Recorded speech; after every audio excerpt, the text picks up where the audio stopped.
En el último número de tendencias, el número 104, correspondiente a junio de 2020, planteamos cuál es la situación de las cuentas públicas españolas a mediados del ejercicio actual, así como las perspectivas de cierre de este año y del próximo. Comenzamos diciendo que el saldo presupuestario cerró 2019 con un déficit del 2,8% del PIB. Esto quiere decir que se acercó nuevamente al nivel considerado como excesivo por el Pacto de Estabilidad, que, como se sabe, se sitúa en el 3% del PIB. Es decir, que aun antes de sufrir los efectos devastadores de la pandemia, las cuentas públicas españolas se estaban alejando nuevamente del objetivo del equilibrio presupuestario, desaprovechando de esta forma los buenos momentos por los que pasó la economía española en los años posteriores a la Gran Recesión. Como consecuencia de la pandemia, se ha abierto un paréntesis en el cumplimiento de las reglas de estabilidad presupuestaria, pero una vez que se considere superada la situación de emergencia, volverán a establecerse límites para el déficit de la deuda con el fin de asegurar la estabilidad del euro. Y no hay duda de que estas exigencias serán tanto más difíciles de cumplir cuanto mayores sean los desequilibrios de los que se parten. Hasta ahora, la reducción del déficit total se había apoyado en su componente coyuntural, que había venido arrojando superávits sucesivos en los últimos años, en tanto que el componente estructural se había mantenido o incluso incrementado con un déficit elevado, como ocurrió en 2019. Hay que tener en cuenta que una vez que al déficit público español se le retiró la consideración de excesivo que había venido manteniendo durante varios años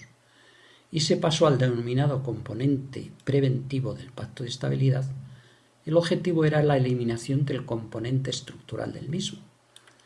Para ello, era necesario realizar un esfuerzo fiscal combinado en términos de aumento de ingresos y de reducción de gastos públicos,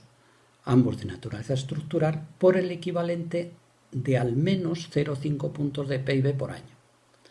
En lugar de ello,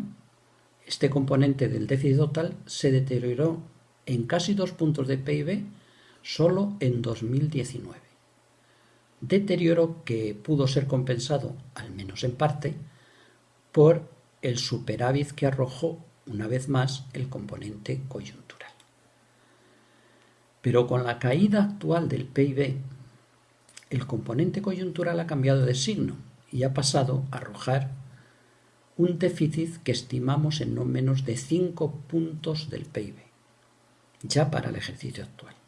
Esto, unido al deterioro significativo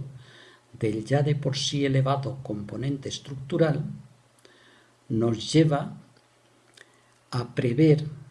que el déficit total de las administraciones públicas españolas superará el 10% del PIB en 2020 y no será inferior al 6% en 2021. Como consecuencia, la deuda pública española, que había venido manteniéndose en los últimos años en torno al 95% del PIB, puede alcanzar niveles superiores al 115% del mismo, ya en el ejercicio actual. El compromiso de las instituciones comunitarias se centra en estos momentos en conseguir que la colocación en los mercados de la deuda pública emitida, tanto para refinanciar la que vence como para financiar los déficits actuales,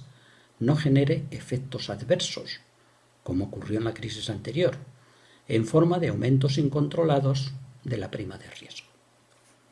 Objetivo este que por el momento se está consiguiendo. Pero si ya con anterioridad a los efectos de la pandemia en las cuentas públicas era difícil, para el caso de España, alcanzar a medio plazo el objetivo del equilibrio presupuestario y reducir el nivel de la deuda pública hasta el 60% del PIB, cuanto más difícil será lograr en el futuro dichos objetivos si el déficit acaba situándose por encima del 10% del PIB y la deuda en niveles próximos al 120%, aún bajo el supuesto de que los tipos a los que se coloque la misma sigan siendo moderados.